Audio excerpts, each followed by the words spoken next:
Hello friends, welcome to MR classes study. तो मेरा नाम है रोहित गुप्ता और आज हम इस वीडियो में पढ़ेंगे माउंटेन, जिसमें हमें पढ़ना होगा हिमालय को। तो चलिए स्टार्ट करते हैं।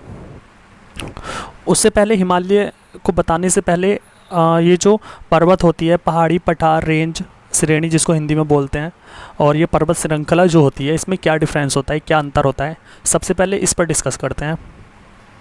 तो चलिए, सबसे पहले माउंटेन जिसको हिंदी में पर्वत बोलते हैं, प्लेट्यू, पठार, हिल, पहाड़ी, रेंज, श्रेणी, माउंटेन चैन, पर्वत श्रृंखला, इसमें क्या डिफरेंस होता है। तो माउंटेन या पर्वत क्या होता है, तो हम इसकी डेफिनेशन ऐसे बोल सकते हैं कि ऐसा ऊंचा स्थान जिसका ऊपरी भाग नुकीला हो। ऐसा ऊंचा स्थान जिसका ऊपरी भाग कैसा हो, नुकीला हो, मतलब कुछ इस प्रकार से हो, नुकीला है ना ऊपर से, तो इसको हम बोलेंगे पर्वत। उसके बाद पठार कैसा होता है, तो हम बोल सकते हैं कि ऐसा ऊंचा स्थान या ऊपरी भाग जो मेज़नुमा हो, मतलब कुछ इस प्रकार से हो, ऊपर से समतल हो, मतलब मेज़नुमा हो। ठीक है, मेज़नुमा हो मतलब समतल हो। उसके बाद पहाड़ी क्या होता है, तो हम कह सकते हैं माउंटेन का ही या पर्वत का ही छोटा रूप क्या होती है, पहाड़ी होती है। मतलब पहाड़ी की भी नुकीला भाग होता है, ऊपरी भाग उसका, लेकिन ये हाइट में थोड़ी कम होती है। कितनी, अगर 1500 मीटर से ऊपर है तो इसको हम पर्वत बोलेंगे, लेकिन अगर 1500 मीटर से नीचे है तो हम इसको क्या बोलेंगे, पहाड़ी बोलेंगे या हिल बोलेंगे। ठीक है। उसके बाद ये श्रेणी क्या होती है, रेंज क्या होती है, तो हम कह सकते हैं ये जो छोटे छोटे पहाड़ होते हैं, अगर ये इनका समूह है तो इसी को हम श्रेणी बोलते हैं। लेकिन इसमें एक कंडीशन ये होती है कि ये सेम एज के होने चाहिए, समान आयु के होने चाहिए ये सारे पहाड़, और समूह में होने चाहिए, तो हम इसको श्रेणी बोल सकते हैं। अच्छा, अगर इसकी डेफिनेशन की बात की जाए तो कुछ इस प्रकार से हम बोल सकते हैं कि समान आयु की पहाड़ियों का समूह, समान आयु की पहाड़ियों का समूह क्या है, श्रेणी कहलाती है। ये पहला पहाड़ हो गया H1 लिख दीजिए, ये दूसरा पहाड़ हो गया H2, इसको H3, H4, H5, H6, तो ये पहाड़ियों का समूह है समान आयु का, तो हम इसको रेंज बोलेंगे। उसके बाद बात करते हैं माउंटेन चैन क्या होता है या पर्वत श्रृंखला क्या होती है, तो हम बोल सकते हैं समांतर पर्वतों का समूह जो होता है ना, उसी को पर्वत श्रृंखला हम बोलते हैं। जैसे हिमालय में 3 हिमालय हैं ये, और एक दूसरे के ये समांतर हैं, तो हम इसको क्या बोलेंगे, माउंटेन चेन बोलेंगे, इसको पर्वत श्रृंखला बोलेंगे। ठीक है, पर्वत श्रृंखला क्या हो जाएगी, हिमालय। ठीक है, जो विश्व का सबसे नया पर्वत है, माउंटेन है। ठीक है, ये आपका हो जाएगा ग्रेट हिमालय, ये हो जाएगा मध्य हिमालय, ये हो जाएगा शिवालिक हिमालय। ये तीनों हिमालय एक दूसरे के समांतर हैं, इसलिए इसको माउंटेन चैन या पर्वत श्रृंखला हम बोल सकते हैं। तो चलिए हम पढ़ेंगे हिमालय को। इसमें कौन कौन से इंपॉर्टेंट पॉइंट हो सकते हैं उस पर बात करेंगे इस वीडियो में। जैसे कि पहला क्वेश्चन यही आ जाता है कि ये जो हिमालय पर्वत है ये कैसा है, तो हमारा आंसर आएगा मोड़दार पर्वत है ये, या बलित पर्वत है। ठीक है, अक्सर ये क्वेश्चन पूछा जाता है कि हिमालय कैसा पर्वत है, तो मोड़दार या बलित पर्वत है। तथा यह पर्वत जो है ये विश्व का सबसे नया और सबसे ऊंचा पर्वत है। ठीक है, विश्व का सबसे ऊंचा पर्वत क्या है, हिमालय है। विश्व का सबसे नया पर्वत, यंगेस्ट पर्वत कौन सा है, हिमालय है। उसके बाद हिमालय से जो तीसरा इंपॉर्टेंट पॉइंट होगा वो ये होगा कि हिमालय पर सबसे ऊंची चोटी का क्या नाम है। तो हिमालय पर स्थित सबसे ऊंची चोटी जो है विश्व की, वो है एवरेस्ट, माउंट एवरेस्ट। ठीक है, जो कहाँ पे है, जो नेपाल में स्थित है।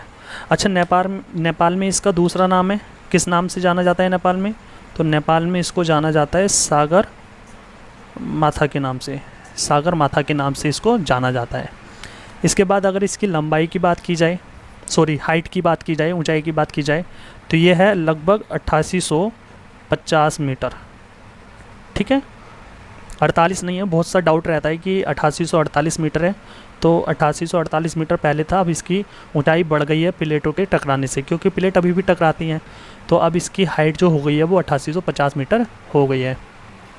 इसके बाद बात की जाए कि ये जो हिमालय है इसकी शेप कैसी है, इसकी आकृति कैसी है, तो इसकी आकृति कुछ इस प्रकार से है। ये पाकिस्तान, जम्मू कश्मीर से होते हुए, अरुणाचल प्रदेश से होते हुए ये ये सेवन सिस्टर की तरफ जाती है, तो ये धनुषाकार हम इसकी आकृति बोल सकते हैं। तो इसकी आकृति कैसी है? धनुषाकार, ठीक है। तथा इसकी लंबाई की बात की जाए तो ये जम्मू कश्मीर है और यहाँ पे अरुणाचल प्रदेश है।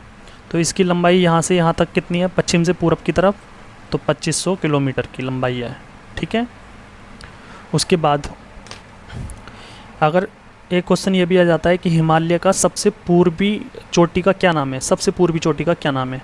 तो यहाँ पे अरुणाचल प्रदेश से ऊपर तिब्बत में पड़ती है नामचा बारवा। नामचा बारवा के नाम से एक चोटी है, ठीक है, जो अरुणाचल प्रदेश से थोड़ी ऊपर पड़ती है। उसके बाद जम्मू कश्मीर में एक चोटी पड़ती है, किस नाम से? गंगा चोटी के नाम से। तो हिमालय के सबसे पूर्वी चोटी का क्या नाम है जो जम्मू कश्मीर में पड़ती है? गंगा चोटी, ठीक है। सबसे पूर्वी चोटी का क्या नाम है?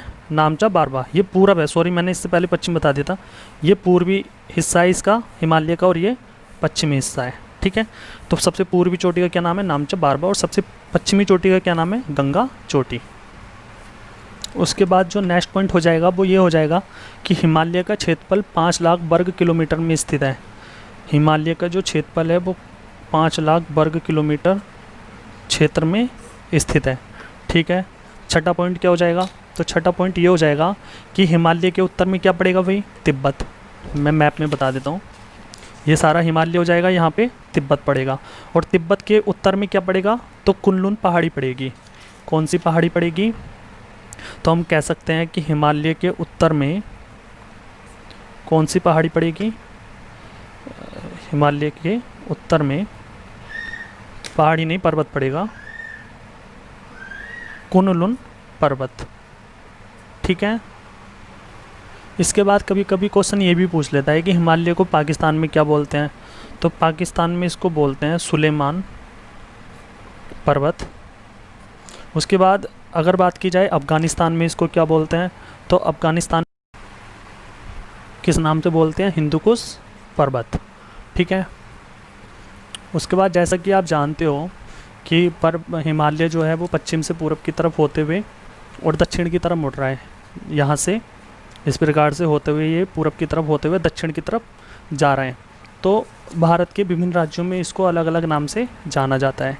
जैसे कि बात की जाए कि इसको नागालैंड में क्या बोलते हैं? तो नागालैंड में इसको बोलते हैं नागा पर्वत, ठीक है।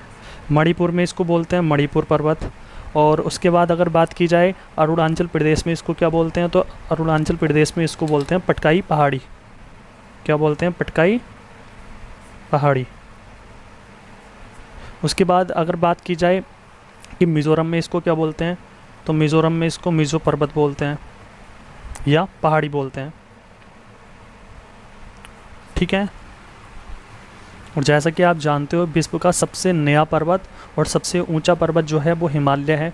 लेकिन अगर बात की जाए विश्व का सबसे बड़ा पर्वत, विश्व का सबसे बड़ा पर्वत, सबसे बड़ा पर्वत कौन है? ऊंचे की बात नहीं कर रहा हूँ, अगर ऊंचे की और नए की बात की जाएगी तो आंसर आएगा हिमालय। लेकिन अगर सबसे बड़े पर्वत की बात पूछेगा वो, तो उसका नाम है एंडीज पर्वत। एंडीज पर्वत कहाँ पर स्थित है? तो ये साउथ अमेरिका में स्थित है, साउथ अमेरिका में स्थित है। जिसकी लंबाई की बात की जाए तो ये लगभग है 7200 किलोमीटर। हिमालय कितने किलोमीटर लंबा था? 2500 किलोमीटर। लेकिन ये कितना है? 7200 किलोमीटर। इन सब के बाद एक क्वेश्चन ये आता है कि हिमालय का जो निर्माण हुआ है ये कैसे हुआ?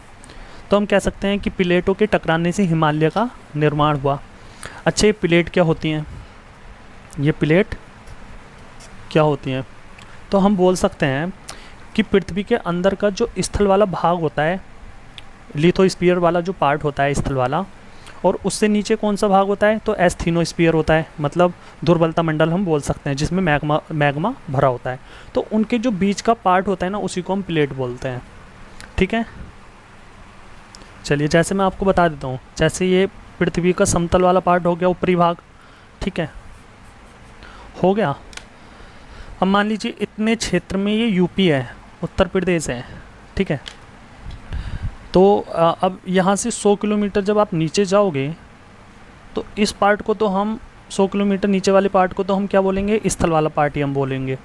इसको हम क्या बोलेंगे, स्थल वाला पार्ट, स्थल मंडल बोल सकते हैं हम, स्थल मंडल, जिसको इंग्लिश में हम लिथोस्फीयर बोलते हैं। ठीक है, उससे नीचे जब आप 100 किलोमीटर से नीचे जाओगे तो इसको बोलते हैं हम दुर्बलता मंडल या एस्थीनोस्फीयर। यहाँ पे मैं लिख देता हूँ दुर्बलता मंडल। ठीक है, तो यहाँ पे क्या है ना, इस वाले पार्ट में पिघला हुआ पदार्थ भरा होता है, जैसे वो सड़क डालने के लिए तारकोल होता है ना पिघला हुआ, इस टाइप से यहाँ पे भरा हुआ होता है ये। इसको हम क्या बोलते हैं, मैग्मा भी बोलते हैं हम इसको, मैग्मा। ठीक है, तो इनके बीच में जो यहाँ पे होता है ना, इन दोनों के बीच में यहाँ पे ये होती हैं प्लेट्स, ये जो है ये प्लेट्स हैं। ठीक है, अब इन प्लेट्स को जैसे कि अब जिस प्लेट के नीचे ऊपर जो क्षेत्र होगा उसी प्लेट को वही नाम दे दिया जाता है। जैसे यूपी जो है वो मान लीजिए यहाँ से यहाँ तक टिका हुआ है इस प्लेट पे, तो इस प्लेट को नाम दे दिया जाएगा यूपी प्लेट। अब मान लीजिए यहाँ पे मुरादाबाद है, तो इस प्लेट को नाम दे दिया जाएगा मुरादाबाद। ठीक है, लेकिन अब वैज्ञानिकों ने ये सोचा कि अगर हम सबको सबके स्टेट से या सबके शहर के नाम से प्लेट के नाम देंगे तो लाखों करोड़ों प्लेट्स हो जाएंगी। तो उन्होंने क्या किया, इसको सरल बनाने के लिए पूरी पृथ्वी को 7 प्लेटों में विभाजित कर दिया। वो 7 प्लेट कौन कौन सी हैं वो मैं बता देता हूँ, जिनमें पहली प्लेट का नाम हो जाएगा अफ्रीकन प्लेट, और दूसरी का हो जाएगा Antarctic plate, Eurasian plate, Indo Australian plate, north American plate, Pacific plate, south American plate. ये 7 प्लेट पे पूरी पृथ्वी को टेक दिया गया, मतलब अलग अलग कर दिया गया। अब हम क्या कर रहे थे, हम पढ़ रहे थे कि हिमालय का निर्माण कैसे हुआ। तो हिमालय का जो निर्माण हुआ वो 2 प्लेटों के टकराने से हुआ। एक्चुअल में होता क्या है, ये मैग्मा जो होता है ये एंटी क्लॉकवाइज ये गति करता है कुछ इस प्रकार से। ठीक है, ये कुछ इस प्रकार से गति करता है। तो जब गति करता है तो ये प्लेटें आपस में टकराती हैं। मान लीजिए यहाँ पे कोई और प्लेट है और यहाँ पे कुछ और प्लेट है। चलिए मैं यहाँ पे एक फिगर और बता देता हूँ।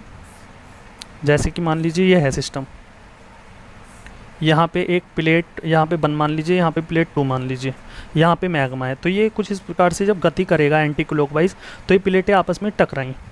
तो टकराने के बाद क्या हुआ, यहाँ से स्थल वाला भाग जो है ये उठ गया, तो यही हिमालय बन गया। ठीक है, तो यही क्या हो गया, हिमालय। अब क्वेश्चन यह आता है कि हिमालय जो बना है ये इन 7 प्लेटों में कौन कौन सी प्लेट के टकराने से बना है।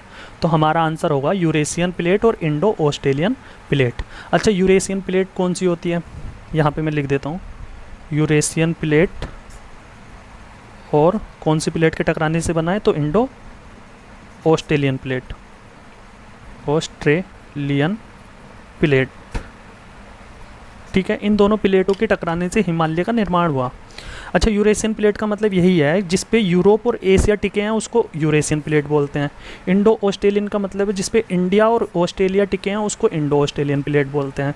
तो इन दोनों प्लेटों के टकराने से क्या हुआ, यहाँ पे हिमालय का निर्माण हो गया। जैसे कि चलिए मैं आपको बता देता हूँ, मान लीजिए ये तो है उत्तर में कौन सी, यूरेशियन प्लेट, यूरेशियन प्लेट, और यहाँ क्या है इसके दक्षिण में, तो Indo Australian plate, Indo Australian plate. ठीक है, अब ये दोनों जब आपस में टकराएं तो ये वाला जो पार्ट है, जब ये आपस में टकराएं तो ये पार्ट ऊपर की साइड में उठ गया। मतलब मान लीजिए प्लेटें ऐसे हैं, तो ऐसे हैं। अब जब ये, एक सेकेंड रुकिए, ये प्लेटें ऐसे हैं, जब ये आपस में टकराई तो ये कुछ इस प्रकार से ऊपर की साइड में उठ गई। ठीक है, तो जब ये उठ गई तो हिमालय का निर्माण हो गया। यहाँ पे क्या आ गया, यहाँ पे आ गया हिमालय। ठीक है, अब ये पार्ट कौन सा है, तो ये ईस्ट वाला पार्ट है, पूर्व वाला, और ये कौन सा है, तो ये पश्चिम वाला पार्ट है, वेस्ट वाला।